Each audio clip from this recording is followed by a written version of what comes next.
ever hear the tragedy of Darth Plagueis the Wise? Hello, everybody, and welcome back to Unlimited Limited, the show where we all work together to get better at limited environments in Star Wars Unlimited. So today, I'm going to be doing my favorite video of every set. I guess I've only done one so far, but this is number 2, which is the things I was most wrong about in my very long set review. So some of you may have seen either all or some of my something like 7-hour set review for Legends of the Force, where I go through each card and talk about whether I think it's good, whether I think it's bad, for draft and pre-release. So before we get started, make sure to subscribe. I was told to start doing that because apparently it's good. Anyway, cool. So before we get into it, more on the topic, I use a grading system if you're not familiar, although if you haven't seen the video in which I go over each card, you probably should go watch that, or this video may not make a ton of sense. But you know what? Just come have fun with it anyway. So I use a grading system, from A being like bombs, you kind of have to pick this, you're going to put it in your deck, it's going to be awesome every time you play it, all the way down to F, which is like, you know, terrible cards that you should basically never be playing, and everything in between. Cool, so let's get into it. We're going to start with leaders, and we're going to start with Snoke specifically. So I gave Snoke a C+ in my set review. The reason why I gave him that grade is I figured he would be a little bit better than average, you know, putting experience counters, changing that damage math, making your units bigger in draft is quite good, right? Having a unit just have +1/+1 of stats is very useful and can often swing combat math and all sorts of things. The reason why I sort of capped him at C+ was because I figured this is a very all your eggs in one basket leader, and removal is already quite good and limited, so you're going to expect to see it a decent amount of the time. And if your opponent, and if you pump up one of your units to, you know, very high stat, and then your opponent just has like Shatterpoint or something like that, then not only do they destroy your unit, but they also destroy a bunch of resources that you've, you know, used, and actions that you've used, and time that you've used in order to make that unit bigger. The reason why, so that is a downside that Snoke has, the fact that he can't spread them out to sort of, you know, mitigate any losses that you might have if your opponent has hard removal. But it turns out that there actually were a lot of ways to get around that in the set. So the only real hard removal, there was kind of 2. There was Shatterpoint and Protect the Pod in the common uncommon range, because you could get around Crushing Blow pretty easily by just not putting this on a 2 cost. And you sometimes do put it on 2 costs, and it sometimes gets Crushing Blowed, but that's okay. And it turns out that the extra attacks that you got in with the units, you know, before your opponent drew that removal for them, made it more than okay. The value you got from this was just more than okay. Not to mention, this card single-handedly kind of made cards like Exegol Patroller like really good. That's a good turn 1 play in Snoke. So is the 1-cost 1/1 Raid 1 hidden that I don't remember the name of, but it's also on this list, so we'll get to. So Snoke ended up being one of the top, arguably top 3, but like pretty definitively top 4 leaders in the set. Not to mention, he came out and swung. He came out and swung as a 5/8 basically that would grow every turn, and putting equipment onto him was kind of an unstoppable force. So Snoke's tap ability on his front side, as well as his actual body on the back side, were more than, you know, were very, very strong. Of course, flipping on 6 is a downside, but this was a very strong leader, and one that, as probably most of you know, ended up running away with a lot of pre-releases. Good. Next, I'm going to talk about Rey. I don't know why I gave Rey a C+. I think I figured that there were over a dozen non-unit force cards in the set, but the question really is, how many of them are good?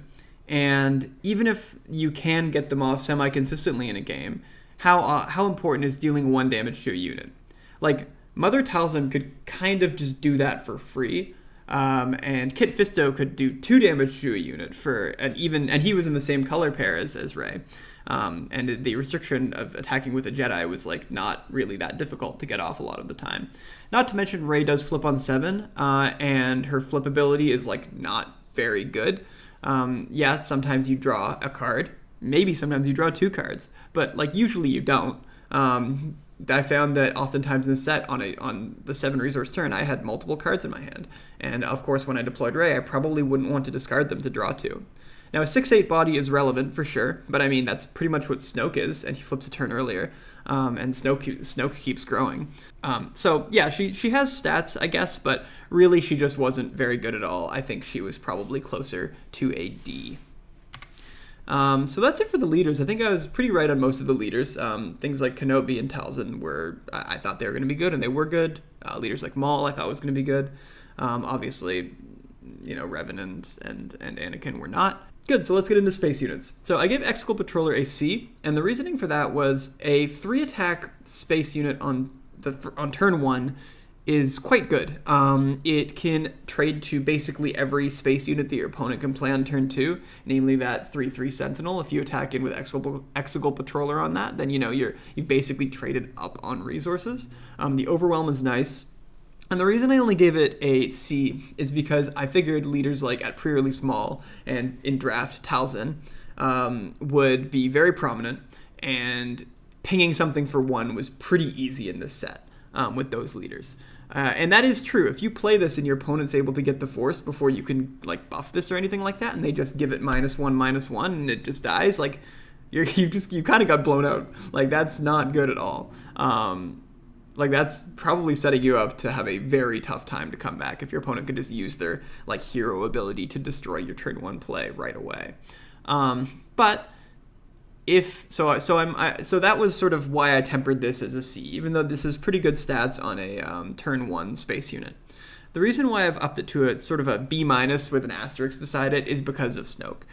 This unit in Snoke is very, very good because usually you're going to be able to make it a 4/2 if you're playing against Talzin, and you need to make it a really high priority that you can't, that your opponent can't, immediately ping it away, and then it can keep growing. And if your opponent neglects space, as many of us do in draft in this format, and it's right to do so to some degree, your opponent can run away with the game really quickly if they keep buffing on one of these in Snoke.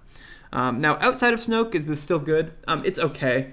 Definitely, I think it's closer to a C in that circumstance. If your opponent is on Talzin, or especially Talzin, but honestly, Talzin or Maul or anything like that, you should probably just sideboard this card out. It's just going to die instantly to their leader for no extra value for you. That might be a little bit harsh, but it's pretty close, I would say, to just a sideboard out in that case. But I think it probably is a C in general, but I think that since Snoke is such a good leader, that giving it kind of a tentative B- is reasonable. Eye of Sion is next. So I gave this a B- just because I wasn't entirely convinced that a 6-cost space unit would be great in the all-ground Force set. But I think I was a little bit wrong about this one. Obviously, Ambush is a great keyword. Hidden isn't incredibly relevant in this, and neither is Overwhelm. But Restore... Overwhelm's somewhat relevant, but Restore is very relevant on this. Just being able to play this down and destroying probably one of your opponent's space units, and then being able to heal 1 and deal 4 to their base of return. This ended up being one of the best cards in the set, I think. And I gave it a B+ or a B- originally, which is not a bad grade at all, but I think it overperformed from that. Not much else to say about this. I mean, it's a big ambush ship with a bunch of other keywords that are kind of all relevant. Hidden wasn't super relevant on this thing, but I mean, in a pinch, I guess it got you pretty much guaranteed to be able to attack with it twice. But nevertheless, it's so solid card, definitely very first pickable. I mean, it's a rare, so a lot of them are, not always. Invasion Control Ship next. I gave a C to that, and I think it's closer to a D+. The droid thing kind of just never got there. My thinking was if you did get there on the droid thing, giving your droid units raid 2 is pretty exceptional. But yeah, you just never really got there on the droid thing. There was better things to be doing. The droids typically didn't have the Force tag. I don't think they ever had the Force tag. Quote, correct me if I'm wrong. And you usually could find better payoffs if all of your units were Force, rather than all of your units being droids. So you lost a lot of value if you made all your units droids. So honestly, not a great card. Probably, and then for 7, I guess a 5/9 is fine in space, but you could be doing better for 7. 7 is your Kelleran Beck turn, or your Priestesses of the Force turn, or your Pong Krell turn. Not your Invasion Control Ship turn as much. Forge Starfighter, I gave a D +2, and the reason was kind of pretty similar for Exegol Patroller. It's very easy to kill, but I think that it probably goes up to a C+, in Snoke specifically, just because you can really make it big fast, and that gets scary, because you can actually, on turn 1, play this and then use Snoke's ability, and sure, you're forfeiting the initiative basically every time, but then you start a turn 2 with a readied 3-2, that might actually end up being a 4-3, if you decide to play some other 2-drop to the ground. Very strong lines can be made with this card in Snoke. It's definitely something that you should not underestimate. Unlike Exegol Patroller, if you're playing Snoke, this doesn't just like die to Talzin right away or die to Maul right away, right?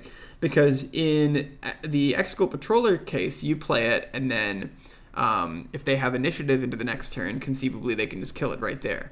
But with Forge Starfighter, it's going to enter turn 2 with a 2 toughness. Now, of course, with Exegol Patroller, you can also, since they're going to need to attack to get the Force to use Talzin's ability, you can pump it before they do that. But that's kind of ruining your turn 2 in a way that you don't need to do with this. You can still kind of play on curve on turn 2. And not have to worry about this thing dying to the Talzin -1. So they're both very good in Snoke, and outside of Snoke, they're not amazing. Again, if you're not in Snoke and you come up against a Talzin and you have this in your deck, you probably should just cut it, in my opinion. Now let's get into ground units. We're going to talk about Doom, which is an interesting one. I gave Doom a C or a D, and I don't think it's great, but I think it's a lot better than I originally thought it was. So anytime there's a double aspect card, I think there's one other on this list, I'm very apprehensive. I'm very nervous about that cost penalty. The fact that you're paying 6 for a 2/7 is really tough. But I think Doom has an ability that is just strong enough where it can just kind of run away, even on turn, if you play it on turn 6, if your opponent has no way to deal with it.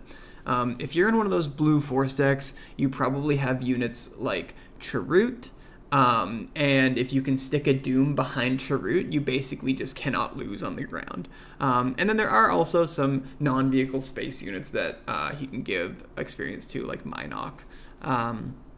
But now, I don't think it's great. It's not like incredible. You probably shouldn't first pick Doom, but I think giving it a C as a 6-cost 2/7 that, if allowed to just exist for a couple turns, kind of wins you the game, is a fair. I think C is a fair grade for that.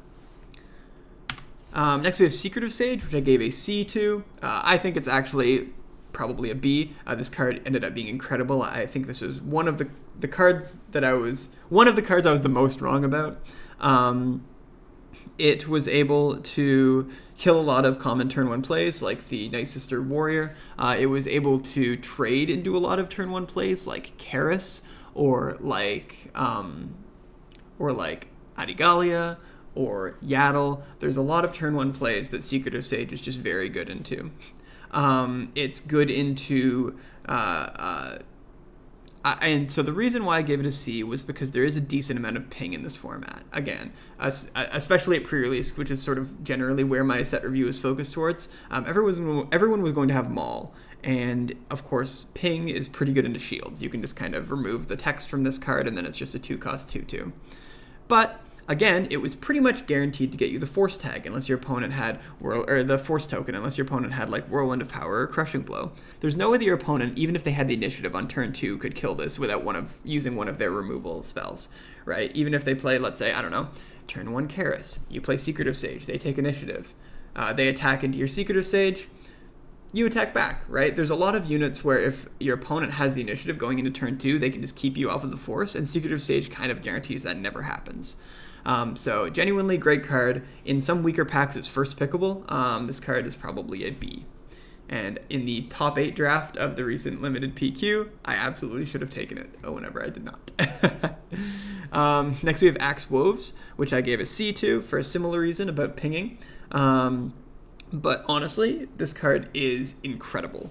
This is one of the best cards in the set, I think, for draft. So this unit is incredible, especially in Kenobi. Just being able to put an experience counter on. Every experience counter you put on Axe Woves counts as 2, right? So it comes in as a 3/3 shielded, and then you can often immediately put a experience counter on it if you had a Force unit on turn 1, which you often will. Now it is a 5/5 shielded.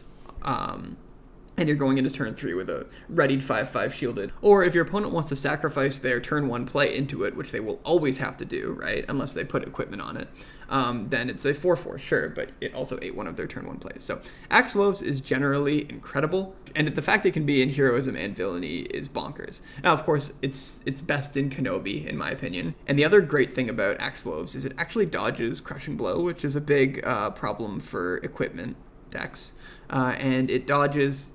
If you get it big enough, it dodges Whirlwind of Power as well. So there's lots of ways, there's very few ways to actually remove Axe Woves. Again, Shatterpoint does it. That kind of removes almost anything. And Protect the Pod can do it if you're able to get the shield off of it in some other way. So great unit, and I massively underrated it just because I was nervous about the whole shield thing, and I figured this would oftentimes just be a 3-cost 2/2 because the shield could be easily pinged off. But I failed to consider the Kenobi turn, and I failed to consider just how much removal it dodges.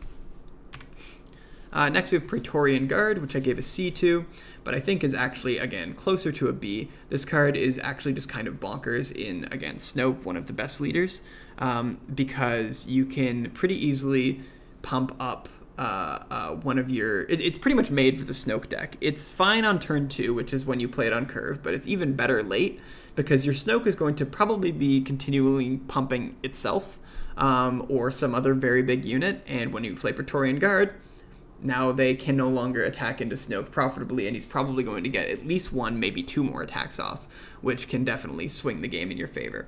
The card is great in that deck. It's decent in other decks too. In any deck where you're able to put equipment on stuff. Again, if you have Talzin with a lightsaber, Talzin doesn't inherently turn this on, but put a lightsaber on her and she does, then that becomes a real force to be reckoned with, especially when it's hiding behind a 2/5 Sentinel. I think this is probably closer to like a B-. I've said B here. I think it's kind of in that range. Next we have Drengir Spawn, which I think I overrated. So a 4-cost 3/3 is very bad stats, and I knew that, and I'm not... that kind of did not excite me, but I figured that the ability that it has is good enough that could make up for that. Like, if your opponent can't deal with this right away and you can find even just like 1 profitable attack with this, it becomes ridiculous fast. Like, it pretty much will just win the game instantly on its own. If it can get like 1, maximum 2 attacks in on units. And then, again, in a leader like Snoke, it can be buffed that way and make it even easier. You are very much putting all your eggs in one basket, but your opponent can't very easily remove this outside of, like, again, a Shatterpoint. And the Overwhelm means that you're going to be able to keep controlling their board while pushing that damage through. But, again, just being a 4-cost 3/3 is just so devastating. It's not good. It dies to basically every turn 2 play. It dies to some turn 1 plays if you have some kind of equipment or something to throw on it. Yeah, or I guess Minok. Or no, not Minok. What's it? Attuned Fairnock. Yeah, I wouldn't play this card unless you kind of... It's like, I mean, it's fine. It's okay. Just that upside is definitely scary, and your opponent might maybe even misplay trying to deal with it because they read that as... Correctly, they read that as scary. But... yeah, not so good on its own, sadly. Next we have 8th Brother, which I underrated. I figured this was just going to be a 6-cost 5/7 ambush, which honestly on its own is B- is still probably an underrate. The 6-cost scared me a little bit because I figured by that point in the game there would be like leaders with lightsabers and the 5 wouldn't actually matter that much. But I was wrong. This is relevant all game, and I should have known that. It's an ambush force unit, which immediately, of course, gives you the force. That's quite incredible, and that sets up its second ability, which I was not expecting to come up much, and I was wrong. It came up all the time. There were many cases throughout this set, especially again at the recent limited PQ, where I just had this on the field and just kind of kept bumping up my other units and led to some profitable trades, led to some extra base damage pushed, led to my 2/7 Space Whale getting even bigger and stopping one of their space forces. Yeah, very versatile unit, very incredible, very first pickable. Genuinely, every time I played it this recent limited PQ, my opponents were groaning. Like, it's so good. And it got played against me, I think, once or twice, and I was groaning. So always, yeah, if you can play this card for 6, you should be playing this card for 6. The real surprise for this one was that second ability. Like, I knew a 5/7 ambush for 6 would be good, so I gave it a B-, but I think I probably should have given it a B, and then even then I think would be an underrate just because I wasn't valuing that second ability, which is very relevant. Next we have Gunji, which we all know him, we all love him. I gave him a B-. He's probably also like a B+. He's pretty much the best possible turn 1 play. It's just the stickiest possible like unit. There's really no way to cleanly deal with him outside of like a crushing blow. You're always going to be getting the force pretty much if you play him on 1. There's just a lot of units that he can just eat like twice. The 2/5 is a pretty big break point from 2/4 because there's a lot of 2 attack units, right? And so 2 + 2 is 4, but it is not 5. I know you come here for the deep insights and analysis. 2 + 2 is not 5. But genuinely, that breakpoint mattered so much, and Gunji ended up being just basically the best possible turn 1 play, and very difficult to deal with if he got online. And was pretty much the sole reason why I was playing Crushing Blow in all of my decks in the quantity that I was, and taking it as highly as I was, because I was scared of that impossible to remove turn 1 Gunji. And you kind of hope to get your opponent in that, like, they play a Gunji thinking that you can't remove it, and then turn 2 they play a Lightsaber on it and you have Crushing Blow, right? That's kind of the nuts. And in most games, that Gunji with a Lightsaber will just win the game, right? But yeah, always have Crushing Blow ready if you suspect your opponent will play Gunji. So probably closer to a B+, just an insane turn 1 play. Next, we have another double aspect card, Oppo Rancisis, which is that double green card. I gave it a D, and I think it's probably closer to a C. It might even be a tiny bit higher than that. So this is the unit that gains all those keywords. So if this unit gains ambush, well, another friendly unit has ambush. The same is true for Grit, Hidden, Overwhelm, Saboteur, Sentinel, and Shielded. And then it has Raid 2 or Restore 2 if your opponent has those things, Raid or Restore. So of course, anytime I see a double cost card, I immediately lean towards the D range, just because paying 5 for a 3/5 is often a little bit tough. But usually it wasn't just paying 5 for a 3/5, right? You were getting a 3/5 with a lot of extra text.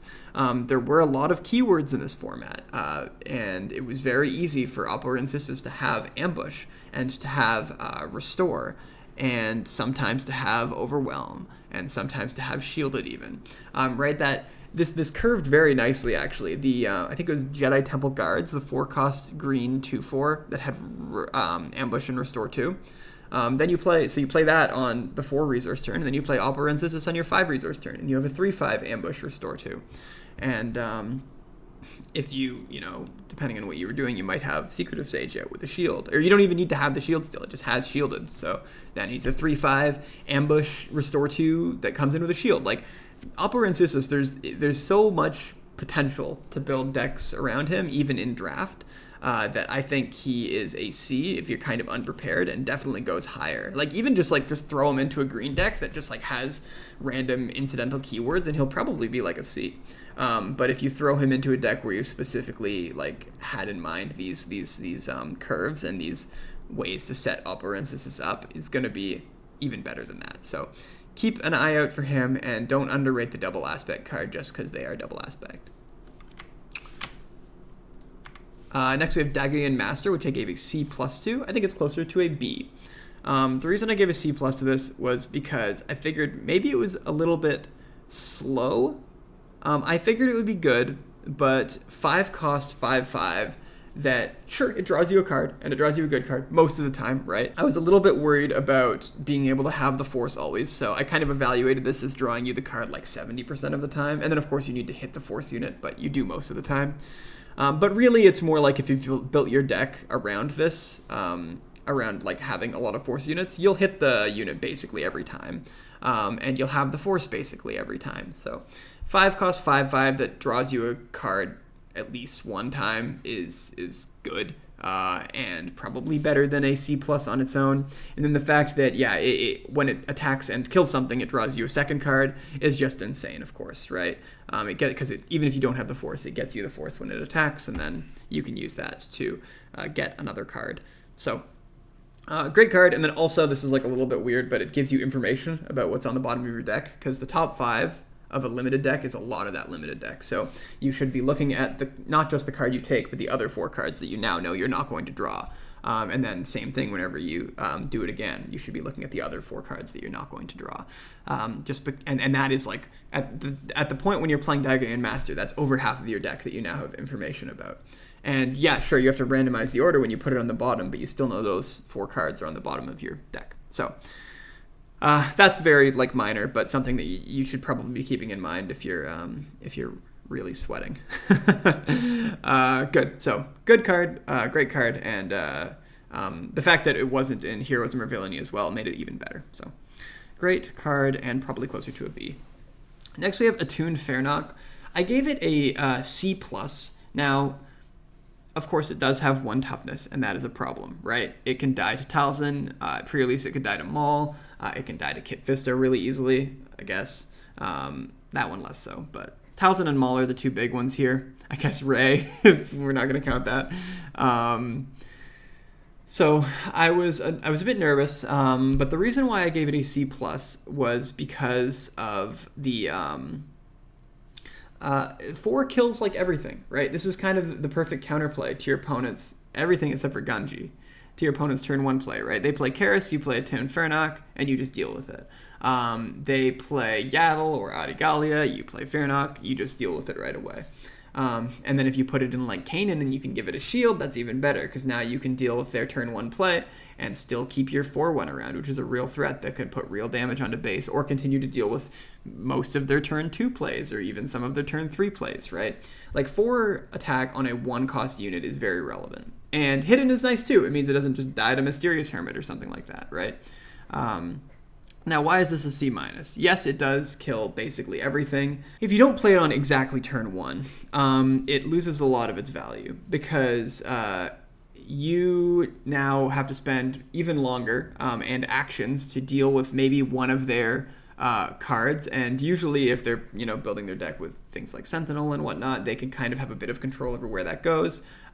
They can hold different equipment or whatever in a way such that, because they know you have that 4 damage on board, or they could just like kill it with Talzin if they're playing Talzin, which is a real blowout, of course.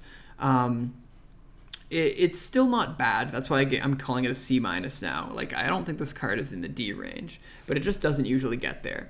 And then again, if you don't play it on turn 1, like let's say you play this and you want to like try to race base, because 4 is a lot for sure.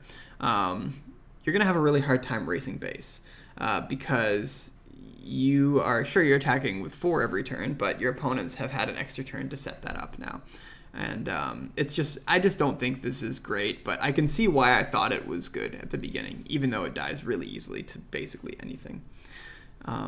Good. Next we have Ray. I have no idea why I gave Ray a B-. I think I've looked at ways to draw cards in the action phase in the set, and it was not a negligible number. And some of them really looked. Like, again, you have Uncle Owen, you have Pilio Star Compass, you have Dagger Master. All of these can draw force units from your deck. And if you hit Ray in that case, oh boy, amazing, right? That's 2 to a unit and 2 to a base, and that is great. But that is like kind of a lot to ask for 2 to base and 2 to a unit. And there's a chance, again, a limited deck is not that big, right? It's 30 cards. There's a real high chance that you just draw Ray, like normally in your when you're drawing your cards on each turn. It's usually not going to be able to do the thing, and when it does, it's good, don't get me wrong. But the liability of playing just a 5-cost 5/5, no other text, I guess Force Tag, Jedi Tag, those are relevant, but it really doesn't get there. It's not unplayable. Again, 5-cost 5/5 is fine, but I think that it can pretty much be evaluated as a 5-cost 5/5 vanilla, and I was optimistic that it could be evaluated in another way. Hey, I guess it has synergy with Ray Leader, right, when you flip. Anyway, so I think Ray is closer to a C-. Next we have the Sun, who I underrated pretty dramatically, I think. The Sun is just the ultimate finisher. This card is ridiculous. So yes, it's 7, and that's I think initially why I was hesitant to give it much of a grade. But if you have any board when you play this, you probably just win the game on the spot. There have been so many drafts where I've been racing my opponent and they think they're the beatdown, and then I just play the Sun, and now they have to just change their entire game plan because there's a really good chance that I just now have lethal on board unless they control some of my units. And the +2/+0 is not just on attack. They just have +2/+0 now. So even as defenders, they are now better. And then the 8 toughness on the Sun means that he's pretty much impossible to deal with depending on what part of the turn you played him on. If your opponent's already started attacking your base, they probably attack with their biggest units first, right? Now you play the Sun and their smallest units can't deal with it, and you're able to get at least a few attacks off before they are able to either kill the Sun or manage your board, and that's usually just going to be enough for you to close out the game. So I think the Sun is one of the best top-end cards you can get in the set, and the only reason I'm not rating it higher is because it is still a 7-drop, and you have to get to that point in the game. But if you do get to that point in the game and you're not, like, dead, the Sun is going to win you the game. Next I had Grogu, who I gave a B- to, and I think it's probably actually a B+. So one of the reasons why I think Grogu deserves this high of a grade is because neglecting space kind of became a real strategy in this format. The space arena in Legends of the Force could not be entirely ignored, but like most of the fight happened on the ground arena, and it would honestly sometimes be kind of a detriment for you to try to balance which arenas you're playing in, because if you do that, that means that takes away from the ground, and it kind of adds to space, and now your opponent is going to run you over with all these powerful ground units, because their ground is necessarily going to be stronger than yours, because you've diverted some of your resources to space. But you couldn't entirely ignore space, because if your opponent just had like a couple of early space units that you just couldn't deal with because you didn't have any of your own, then they're going to probably run over that game because they haven't allocated that many resources to space, but the few resources they have allocated are going to have crazy returns. Now, Grogu allows you to keep playing to the ground because he is a 3/6, or sorry, a 3-cost 1/6, which is a very annoying body to deal with. And he also allows you to play into space because the action that he uses can go into the space arena, and it can start dealing with those space units in a pretty consistent way every turn. You're gonna have something to heal to from and something to deal to from in the space arena. And if your opponent doesn't have anything in the space arena, you can do this into the ground. If you stick Grogu behind like a Chirrut, your opponents are never getting through that because you're always gonna have the Force. You're always going to be able to just keep healing to and dealing to, and your opponents are going to be attacking in and taking 3 on each of their units. That's like a ridiculous turn in Constructed, even better in Limited, right? So Grogu gives you that space reach that you need, and then also sort of allows you to be a little bit more stable on the ground. You're usually not attacking with him, but in a pinch, if you need the Force, he can also give you that. Grogu is, I would say, a bomb, and honestly, maybe teeters into the A- range. I'm being nervous to give anything A- at this point, although I might regret that later when I've realized that nothing can stack up to Overwhelming Barrage, which as far as I can tell is the only A in Limited currently in this game. But Grogu might actually be in that camp as well. So currently gave him a B-, or a B+, but I think he's probably going to be the best card in the set for Limited, I would say. Sorry, Watto and Qui-Gon, I was wrong. Next, we have the Father, who I gave a C- to. I think we all know about this card. We all see the little legendary thing if we peek, and then we get really excited, and then we open it, and it's the Father, and we're like, oh, okay. 8 cost. You can do so much better for 8 cost. That's your Yoda turn. Even the Purrgil King for 8 cost is like a lot more impactful than the Father, right? There's just so much better you can be doing. Sure, you have like infinite force, but usually by that turn anyway, you like have it anyway. So I originally gave it a C- because I figured the infinite force value would be good. 5/10 is like kind of a body, I guess. But honestly, I was wrong about that. It's just not good at all. It's a D. You pretty much should never be playing this unless you absolutely like need top end, and you can't switch to a deck that doesn't need top end because you really should try to avoid playing this card if you can. It's not an F, but it is not good. Next, let's go into events. So Drain Essence, I originally gave a C to. It's probably a B-. The reason I gave a C to it was because I looked through all of the early turn plays, and there weren't actually a ton of good ones that were able to be killed by 2. There was, you can get the Night Sister Warrior, the Excal Patroller. There's a few, for sure. But really, it's not that many. And then even one of them, Secretive Sage, doesn't die to this because it has a shield. But really, you're not usually using this to kill a turn 2 play. You're not usually using this to kill a turn 1 play. You're using this to finish something off. You're using this to get the force in a pinch. You're using this to pop a shield. You're using this to clean up in the space arena.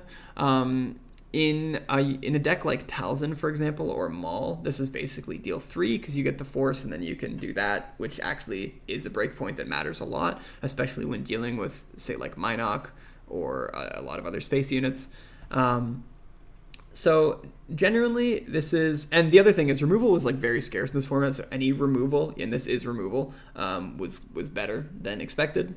Again, this is not great. It's not great removal, but it ended up being a lot better than I was expecting it to, just because of its versatility. That like finishing off a space unit thing came up a lot, I found. Overpower is a card that I think I overrated. I give it a C, because 3 costs for +3/+3 and Overwhelm, that feels like very C to me. You're not adding to the board in any way. Sure, maybe it's kind of sort of removal, where like you can buff one of your units and then run it into another unit. But like, if that other unit was going to kill your unit, it's still going to kill your unit just at the end of the phase, right? Whenever the +3/+3 wears off. I don't think I ever got value out of this card, maybe once. I don't think I ever saw my opponent get value out of this card. If you watch my last video, one of my opponents at the PQ played Gunji turn 1, and then turn 2 played Overpower on their Gunji, which is really tough, especially because I just had Nameless Terror in hand and was able to just right away exhaust it. There's just a lot of ways where if you play this, your opponent can react and just go, oh, okay, I'm just going to exhaust your unit or kill your unit, or some other way that I now have a million ways that I can interact and make your unit not as viable. The like dream scenario for this card is that your opponent's already taken initiative and then you can play it and do whatever you want with it, but even then it's just really not that great. It's not the worst, and in a pinch it can help if you put it on like a Sentinel, slow down an arena for a turn, like that is kind of a good case for it, or push a little bit of extra damage to base, but really I think you should be avoiding this card if you can. It's probably like a D+. Next we have Unleash Rage. Last of the main things we have is Unleash Rage, and then I want to talk about one other card, which I gave a C+ to. It's probably like a C-. In my mind, this was just kind of like a worse version of the Bolt, the deal 3, because it was deal 3 but like gave your opponent a chance to interact with it. It had like the niche upside over the Bolt, where if you again put it on like a Sentinel, it could make your opponent's attacks more difficult for a phase.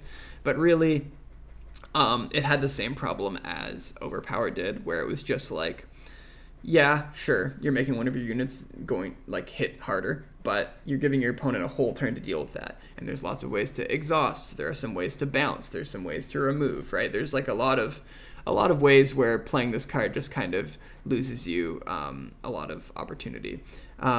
In card games like Magic, combat tricks have been getting a little bit better recently.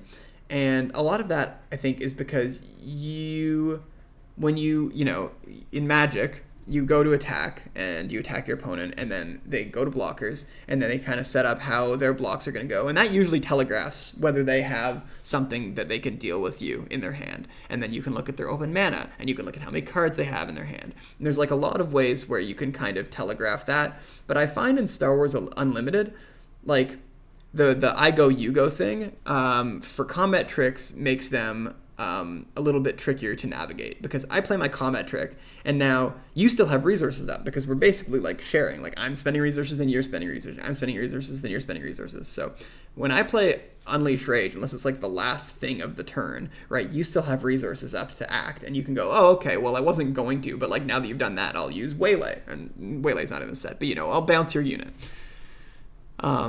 And so I just find these sort of combat tricks to not get that much. That being said, it's 1 cost for +3, and that's not that bad. So it's probably like a C-. It's not the worst thing in the world. It's better than Overpower, I think. All right, so I think that most of those cards that I just talked about, I can kind of justify and see my reasoning for, where it's like, yeah, I maybe overrated this, but like I see why, or I maybe underrated this, but like I kind of see the logic that led me to that decision. I can justify it.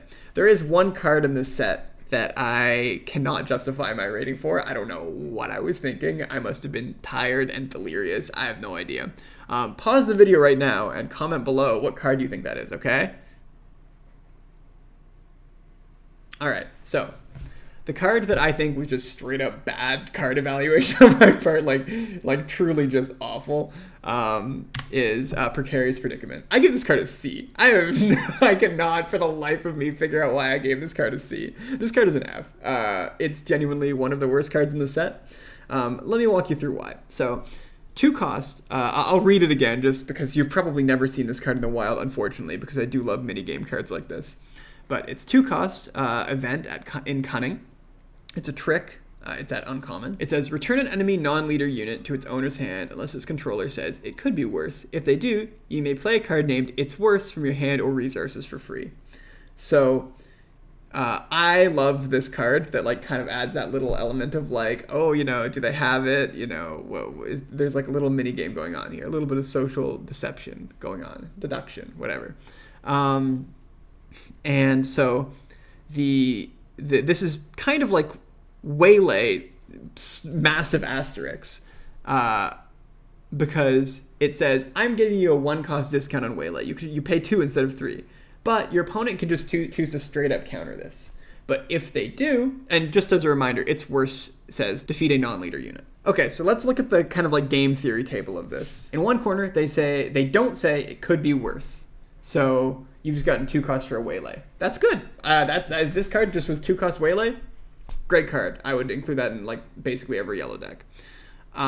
Okay, good. So let's say they do say it could be worse, and you don't have it.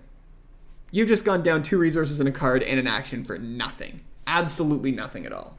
Okay, so that's terrible, right? You just completely ruined yourself. Okay, let's say they say it could be worse, and then you do have It's Worse.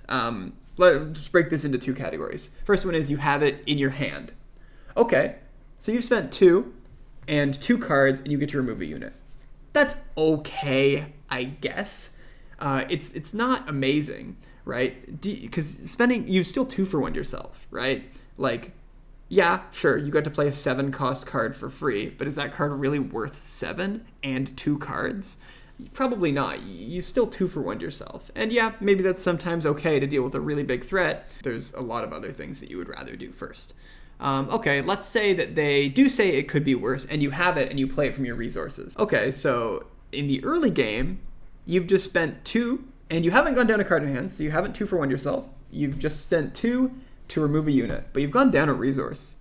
So now, let's say you were on your 4 resource turn. Now you're on a 3 resource turn, and your opponent's going to flip a whole turn earlier than you, or more, depending on, you know, whose leader is what. But they're going to flip a turn earlier than you and be able to play ahead of curve from you the rest of the game. So sure, you got a slightly efficient removal spell, but you've just completely ruined yourself for the rest of the game. The only scenario where this card is like okay, really, other than obviously where they don't say it could be worse, and they will always say that, just to be clear, if they're good, is in like the ultra late game, if you have multiple cards in hand and don't want to just pay 7 for It's Worse, and you resourced it earlier that game. That's the only situation where it's good, because then, yeah, you pay 2, they say it could be worse, you show it from your resources, great, now you've gone from 9 resources to 7. That's probably, or 9 resources to 8, right? That's probably fine. That's probably not going to ruin your game plan that much. They're always saying it could be worse. Never get in your head that this is a 2-cost Waylay. This is always going to be a 2-cost, either 2 for 1 yourself or go down resources. This card is just terrible. Never play this card. And that makes me sad, because I think this card is good card design. I like this card in terms of like its theme. It's cool. And I like that whole like reenact bits from the movie thing, right? In set 1, there was like you say I am your father, and they may say no, and if so, etc. Right? And this is kind of cool like that, because it could be worse. And then you say it's worse, and then it's again, whatever. But yeah, unfortunately, this card's just terrible in terms of its mechanical value, but in terms of its theme value, it's exceptional. So that is the card that I was most wrong about this set, and not wrong in a way that I'm like, I can learn from. This is wrong in a way that it's just like, I don't know what I was thinking. This is me saying 2 + 2 is 5 here. All right. There's actually one more card I want to talk about. I forgot.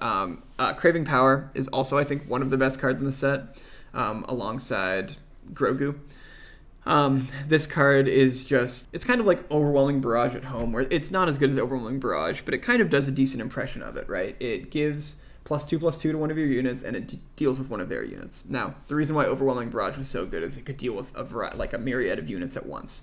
But this has a slight upside over that of you get to keep the +2/+2, and putting that on a leader is very good, right? You flip your leader, let's say it's Talzin, you play Craving Power on it, you deal 5 to something, and now your Talzin is permanently a 5/9 that shrinks on every attack. Like, great. There's so many great cases for this. Even if you don't put this on a leader, it's just insane. But obviously, equipment is better on leaders, typically just because it's harder to get 2-for-1 if you put it on your leader, since Rival's Fall is not in this set. So Craving Power, I think, is in probably top 3 cards of this set, very first pickable, and I think maybe even playable out of Aspect, but you didn't hear that from me, okay? The reason why I think I gave it a B- was the same as a lot of equipment, where it's just like, yeah, okay, but what if you just get your thing 2-for-1? Now, it's never a 2-for-1 with Craving Power, just to be clear. I mean 2-for-2, right? Like, because you're going to play this and it's going to deal with one of their things, and then they use removal and deal with your thing that has Craving Power on it. You've lost the thing that had Craving Power on it and Craving Power. They lost a unit and a removal.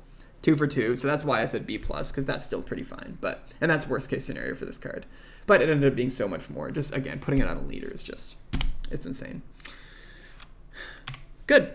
So that is it for this things I got most wrong about. Very exciting. I like this video a lot because I get to make fun of myself a little bit, and I get to sort of play defense for myself a bit, justify why I think or why I thought each thing, and maybe where I was wrong and will pay more attention to in the future. So Patreon is up if you want access to the draft simulator.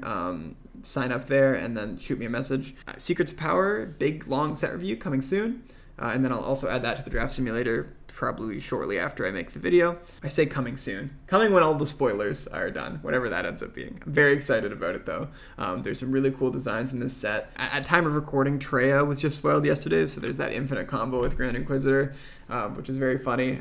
There's been a bunch of other DJ, I think, was just spoiled as well with 2 Cunning Pips. Very exciting, and, Politics set.